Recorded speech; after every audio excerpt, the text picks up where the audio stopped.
পরীক্ষায় ভালো করার জন্য লেখার কোনো বিকল্প নেই, লিখতে তোমাকে হবেই।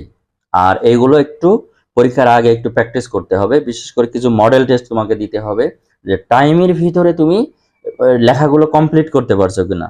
এখন তুমি জানো সবই, কিন্তু টাইমের ভিতরে তুমি লিখতে পারলে না, তুমি সঠিকভাবে প্রত্যেকটা প্রশ্ন তুমি কভার করতে পারলে না, তাহলে তোমার রেজাল্ট কিন্তু ভালো আসার সম্ভাবনা একদমই কম। কারণ তোমাকে যদি লেখাটা যদি দ্রুত না হয়, স্পিড, মানে লেখা হবে স্পিড। অনেক সময় আছে খুব জড়তা কাজ করছে, সারাদিন লেখিনি, সারা পরীক্ষার আগে প্রায় 1 মাস ধরে শুধু পড়ছি পড়ছি পড়ছি। নো, শুধু পড়লে হবে না। এই 1 মাস বা অল্প কিছুদিন যায় আছে, এই বিষয়টা হচ্ছে তোমার কাছে সবচেয়ে বেশি জরুরি সময়।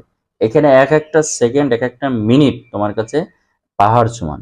এই সেকেন্ড মিনিট তোমাকে এত পরিমাণে এই সময় অ্যান্টিবায়োটিকের হিসেবে কাজ করবে।